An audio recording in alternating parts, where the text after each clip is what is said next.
Les jeunes générations consomment d'une manière différente. On parle souvent de génération en quête de sens. Il faut toujours proposer du contenu pour venir capter cette attention, utiliser des leviers ludiques pour faire passer un message ou pour faire passer un apprentissage. Tendance à suivre dans les prochaines années, je pense que c'est le travail sur les super fans.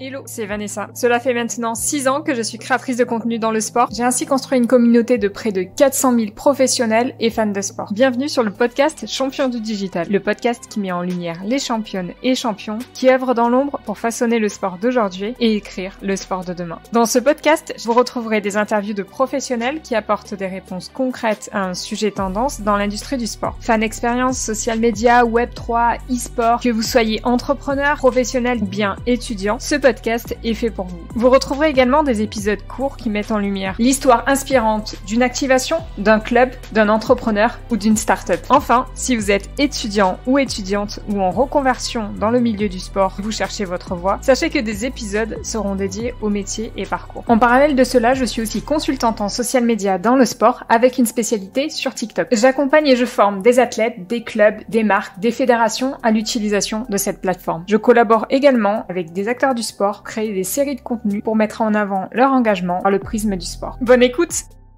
Bonjour Vincent, merci d'avoir accepté d'enregistrer sur cet épisode de Champions du Digital.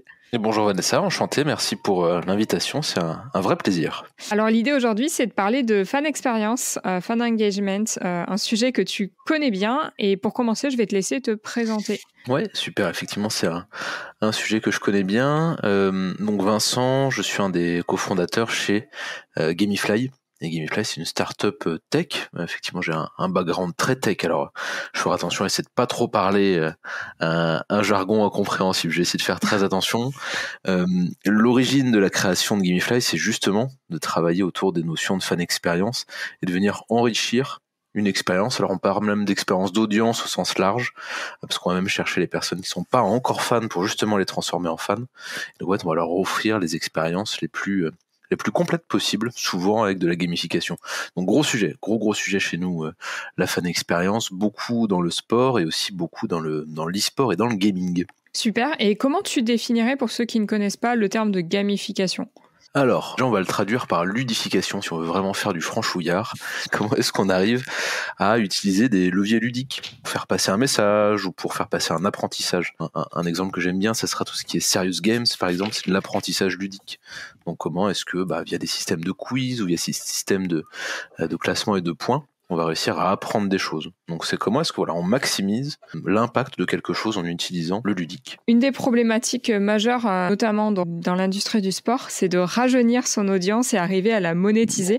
Comment on peut reprendre par exemple les codes du gaming ou utiliser la gamification pour toucher justement ces nouvelles générations qui consomment différemment le sport ? Alors je pense qu'il y a pas mal de sujets. Déjà, il faut essayer de se poser la question de comprendre pourquoi est-ce que les jeunes générations consomment d'une manière différente, on va dire de la nôtre, moi je me mets déjà plus dedans, je suis déjà passé de l'autre côté. Pourquoi est-ce que les jeunes vont consommer différemment ? Un exemple qu'on aime beaucoup, c'est Twitch, qui est une des plateformes très emblématiques de ce renouveau, qui date déjà un petit peu, qui est plus ancienne qu'un TikTok par exemple, mais ce qu'on aime bien chez Twitch, c'est qu'on a un côté très interactif. Donc en fait, quand on a un influenceur, quand on a un streamer qui va pousser du contenu, les personnes qui regardent, les fans, donc les audiences au sens large, vont pouvoir participer. Il y a plusieurs façons de participer. On va pouvoir participer via un chat, c'est vraiment la fonctionnalité basique, mais on va aussi pouvoir rajouter un peu de gamification. Et c'est là, par exemple, que Gamify entre en compte. On va pouvoir proposer un certain nombre de mini-jeux. Et en fait, c'est ce côté très interactif que les jeunes audiences aiment beaucoup.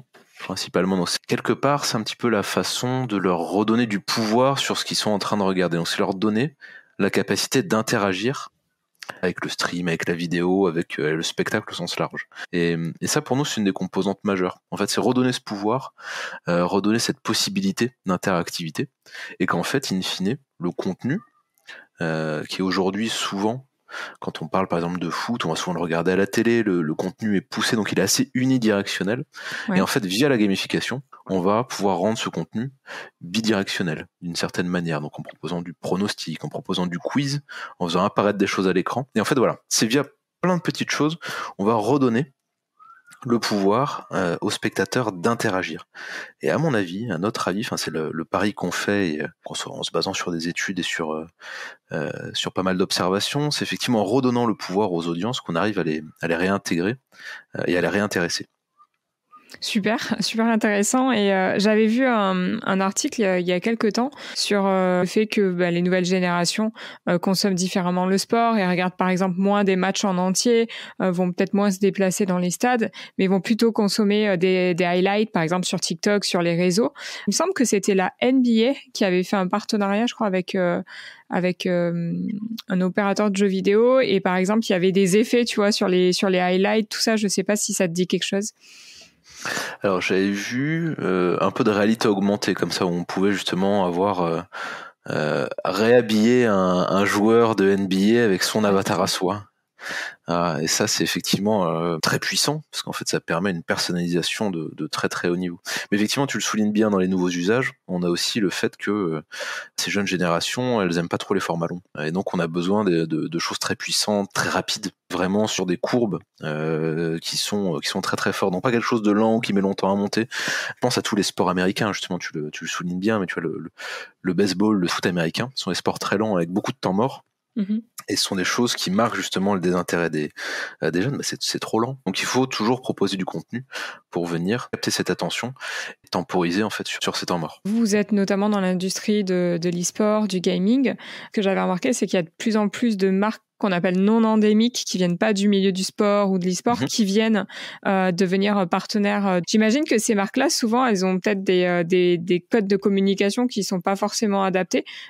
Comment vous pouvez les convaincre justement d'aller sur de l'e-sport, du gaming, grâce à la gamification? Alors les convaincre, c'est toujours un petit peu compliqué. Il faut généralement qu'on ait quelqu'un de déjà convaincu dans l'équipe et en fait on va l'aider à faire germer l'idée en interne. Généralement, c'est une des premières choses qu'on va expliquer quand on va onboarder justement une marque ou un acteur non endémique, c'est vraiment le sensibiliser sur ce qu'il va venir apporter. Aujourd'hui, il peut pas faire comme on ferait sur un contenu classique. On peut pas juste venir poser une publicité, ça sera très mal pris. Donc justement, il faut faire attention au message qui est diffusé, aux moyens aussi du message.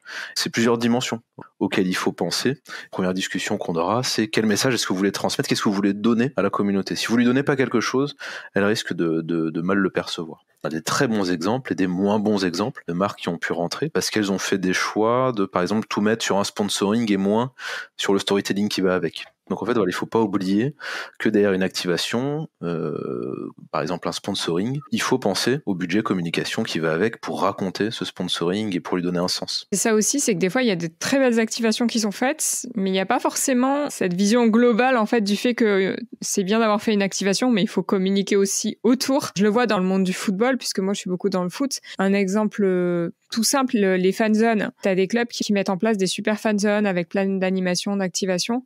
Ça m'est déjà arrivé d'aller sur une fanzone et à la fin de la fanzone, on me dit « Ah, t'as vu, il y avait ça. » Et j'ai dit « Bah non, en fait, j'ai tout loupé. » C'est juste parce qu'en fait, on communique pas assez. Par exemple, un club va communiquer une fois sur son compte Twitter, sur son compte Insta et sur son site web pour dire « Il y a telle animation », mais ils vont pas forcément montrer les animations, ce qui fait que peut-être pas toujours bien mis en valeur. On parle souvent de génération en quête de sens quand on parle des jeunes générations, donc il faut aussi leur expliquer pourquoi est-ce qu'on fait certaines choses, leur expliquer dans quel sens ça va, donner du sens. On entend souvent parler de sens écologique ou ce genre de choses, ça sera pas forcément ça peut être un sens humain, ça peut être... Et vraiment, pas être simplement un annonceur. En fait, ça, pour moi, l'écueil principal, c'est pas être simplement un annonceur, c'est apporter quelque chose de nouveau, que ce soit une technologie, que ce soit de la gamification, ça peut être ça. Arriver en tant que sponsor d'une grosse équipe et arriver en donnant le jeu, qui permettra de gagner des goodies ou qui permettra de gagner du money can buy sur l'ensemble de la saison. Et là, ce sponsor est avec un message vraiment fort qui va dans le sens de la communauté. Et donc la perception sera quand même bien meilleure. Tu parlais de quête de sens. Vous aviez travaillé sur une activation avec le match des héros de l'UNICEF. C'était un super événement. Est-ce que tu pourrais nous expliquer comment vous avez engagé les fans en amont de ce match, justement? En fait, on leur a proposé de venir faire leur 11 de légende parce que c'était vraiment ça le sujet de ce match-là. C'était d'avoir des personnes de différents horizons, pas forcément des footeux en plus, donc c'est ça qui était assez sympa. Ça avait un gros objectif de comment est-ce qu'on va réussir à faire monter la hype, comment est-ce qu'on va engager des audiences avant le match, a proposé un dispositif qui intégrait entre autres le fait de faire sa composition de rêve en fonction d'un certain nombre de profils qu'on proposait. Et derrière, via justement cette gamification qu'on aime bien mettre en place, donc là c'était pour les organisateurs de l'événement, le but du jeu c'était aussi de rediriger vers la billetterie. Donc c'était comment est-ce qu'on crée, via cette gamification, un engagement assez fort avec un but derrière de monétisation qui était là, en l'occurrence du Drive to Store. Quel type de communication il y a eu sur ce jeu-là ?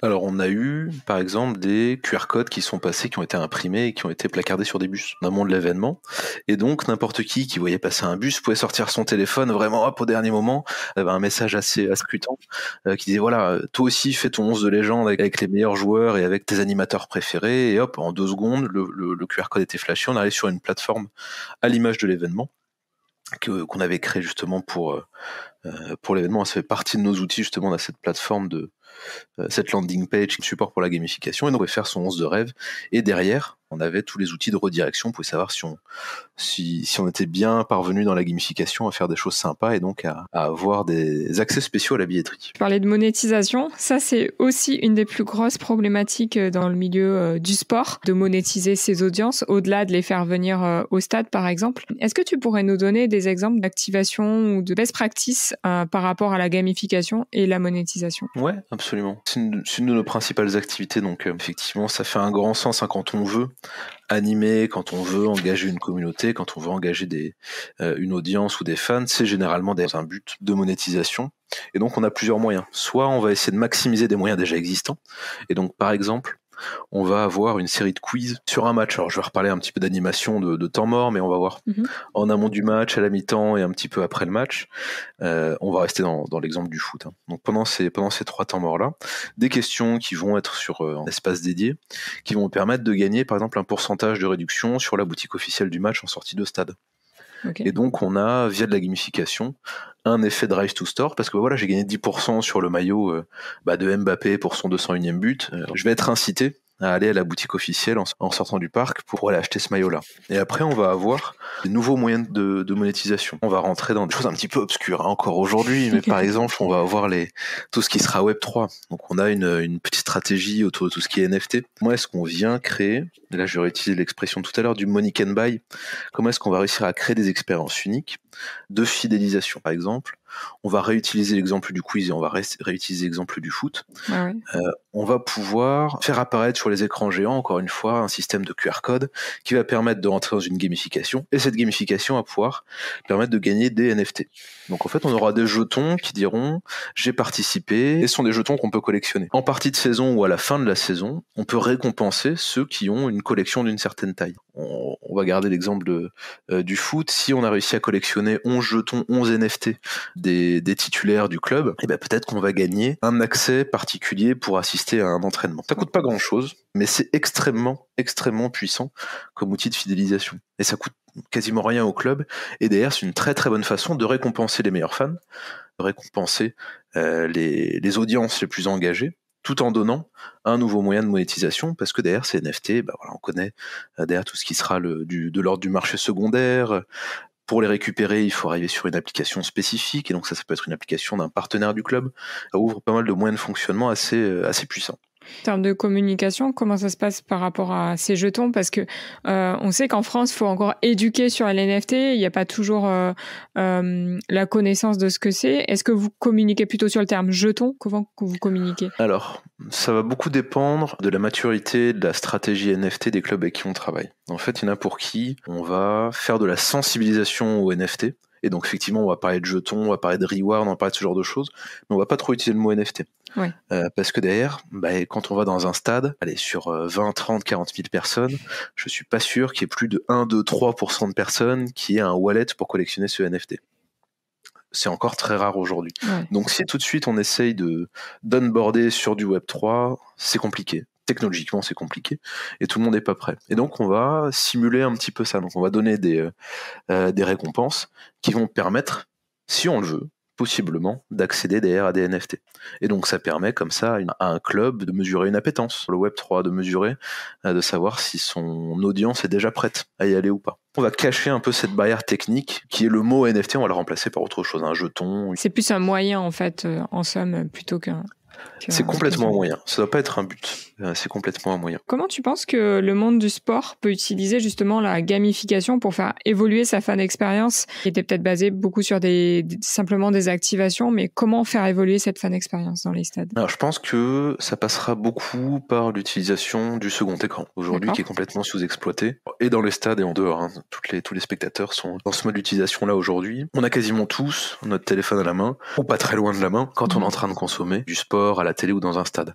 Le stade, on le met un petit peu à part parce qu'on a quand même cette ambiance, on a déjà quelque chose de particulier à quoi on s'accroche. Nous, on le fait beaucoup, par exemple, derrière la télé. Comment est-ce qu'on arrive à capitaliser sur le second écran en proposant du contenu qui sera interactif avec ce qui se passe à la télé. Donc ça sera par exemple, pour le plus simple, hein, encore une fois, avoir un quiz sur son téléphone et savoir si j'ai été dans le top 10 par exemple, mais qui sera affiché à la télé. Donc on va avoir un classement qui va s'afficher à la télé. Et donc en fait, c'est là qu'on a un côté assez interactif, c'est que la télé va me pousser un contenu sur mon second écran. Quand je vais interagir avec mon second écran, il va se passer quelque chose à la télé. D'accord. Et donc c'est en créant ce lien-là entre le spectacle et le spectateur, c'est en créant ce lien-là, gamifier, encore une fois là la gamification devient un moyen d'engagement. Donc en fait on va favoriser l'engagement à cette activation d'une audience via la gamification, on lui proposer quelque chose de ludique pour qu'elle ait envie de le faire. Quand on me pose une question à la télé et qu'on me donne la possibilité de répondre, je vais le faire. Parce que j'ai un petit truc qui m'attire dans mon cerveau qui me dit mais vas-y, je suis sûr que tu vas être le meilleur. Vas-y, réponds. Et en fait, on va jouer sur ces leviers ludiques là. Et donc, pour moi aujourd'hui, le monde du sport doit vraiment s'appuyer là-dessus pour faciliter l'accès à la compréhension, pour maximiser l'engagement. Voilà, on a des choses aujourd'hui très puissantes qu'on peut utiliser comme ça. Justement, le dernier épisode que j'ai tourné, c'était avec Benjamin Roumejoux, je ne sais pas si tu le connais, qui a fait un tour des États-Unis, des stades, et il m'expliquait en quoi aux États-Unis l'offre est très très segmentée dans les stades. Tu vois, tu vas avoir des offres dédiées pour chaque type de public, mais c'est vraiment hyper segmenté. Ça peut être, il me prenait un exemple, c'était tous les fans, tous les supporters qui avaient des chiens, qui pouvaient venir sur une journée dans la saison avec leurs chiens.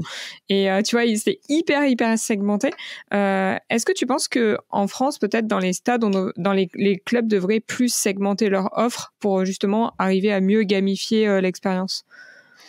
Alors tu poses une question sur un sens à mon avis encore plus large que ça, c'est comment est-ce qu'on récolte et comment on exploite bien la data exactement. Sur ces audiences. Aujourd'hui, alors je sais pas si c'est français ou européen, mais bon, aux États-Unis, il y a beaucoup de choses qui ont été faites en ce sens-là. Il faut comprendre les personnes à qui on s'adresse pour pouvoir leur proposer des choses extrêmement pertinentes. Donc ça passera ou pas par du ciblage. On peut après faire des choses assez larges, mais on sait que ça va toucher, par exemple, 70-80% de notre audience.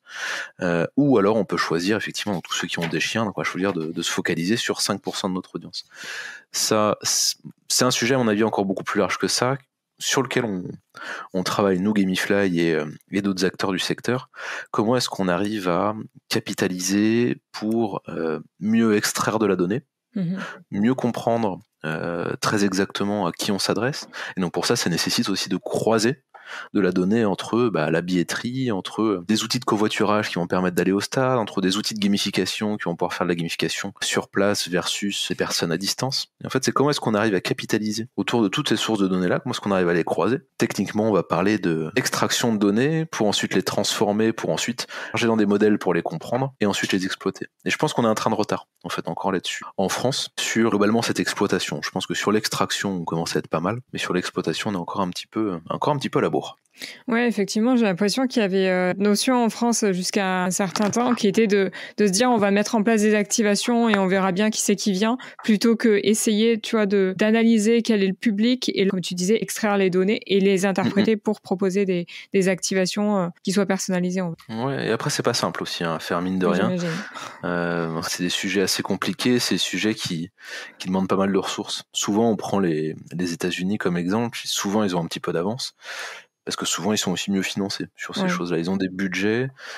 Aujourd'hui, les budgets fan expérience des top clubs de NBA versus des top clubs de Ligue 1, c'est pas comparable. Il y a un monde complet d'écart. Pour toi, quelle serait une tendance dans le sport, dans l'industrie du sport, à suivre dans les 3 prochaines années, même si ça bouge beaucoup? À mon avis, une tendance à suivre dans les prochaines années, je pense que c'est le travail sur les super fans. Donc on a un petit groupe de personnes, généralement parmi les fans, qui vont être les super fans, qui vont être les ambassadeurs. Et donc c'est comment est-ce qu'on va réussir à leur donner un maximum de choses. Et là, je vais revenir encore une fois sur la partie money can't buy. Comment est-ce qu'on va réussir à leur offrir des expériences, rencontrer des joueurs, donc ce sera par exemple accéder aux vestiaires, accéder à des maillots dédicacés, accéder à des entraînements particuliers, avoir le droit de venir faire 3 jongles avec un Neymar, un Messi, un Mbappé, un soir de match particulier ou en avant-match.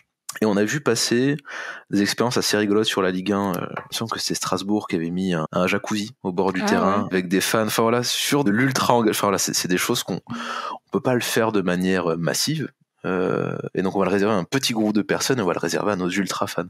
Et pour moi, en termes de communication, on a un truc extrêmement puissant avec ça. Et à mon avis, ça va être ça la vraie tendance, c'est voilà, tout ce qui est expérientiel très très fort, très très puissant pour ces fans-là. Et du coup, tu penses que le fait de mettre en avant ces super fans, ça va peut-être motiver d'autres fans d'être encore plus engagés, c'est ça? C'est exactement ça. Et ça va redonner du sens à l'engagement des fans. Les fans sont quand même importants pour un club.